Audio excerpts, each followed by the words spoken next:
ఇది సీతమ్మ గారు. ఈవిడికి 40 ఇయర్స్. వీళ్ళ అమ్మాయికి 22 ఏళ్ళు. వాళ్ళ అమ్మాయి ఒకరోజు వాళ్ళ అమ్మని నాకు ఈవినింగ్ అప్రాక్సిమేట్గా ఇట్లా 7:30కి తీసుకొచ్చింది. అమ్మకి బాగా ఎక్కువ నొప్పి వస్తుంది అని. పీరియడ్ మిస్ అయింది. తనకి ప్రెగ్నెన్సీ టెస్ట్ చేస్తే పాజిటివ్ వచ్చింది. తర్వాత స్కాన్ చేస్తే అది ట్యూబర్ ఎక్టోపిక్ ప్రెగ్నెన్సీ. అంటే ట్యూబల్ ప్రెగ్నెన్సీ ఒక్కొక్కసారి ట్యూబ్స్లో వస్తుంది కదా, ఆ ప్రెగ్నెన్సీ వచ్చింది తనకి ఆ ఏజ్లో. నేను అన్నాను తనకి ప్రెగ్నెన్సీ వచ్చింది ట్యూబ్స్లో వచ్చింది అంటే ఒక్కసారి ఇద్దరు నవ్వారు అసలు.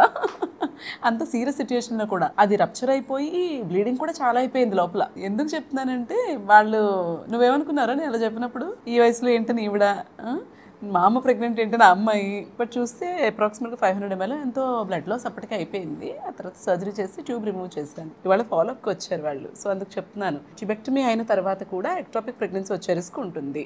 ట్యూబెక్టమీ అంటే ఫ్యామిలీ ప్లానింగ్ సర్జరీ చేస్తాం కదా, ట్యూబ్స్ ట్రై చేస్తాం కదా, సో వాళ్ళకి కూడా ఇలా ఎక్టోపిక్ ప్రెగ్నెన్సీ ట్యూబల్ ప్రెగ్నెన్సీ రావచ్చు. ఎప్పుడైనా సరే పీరియడ్ మిస్ అయింది, సివియర్ పెయిన్ వస్తుంది అంటే మాత్రం ఫస్ట్ ప్రెగ్నెన్సీ టెస్ట్ చేసుకోండి, ప్రెగ్నెన్సీ రూల్ అవుట్ చేసేసుకోండి.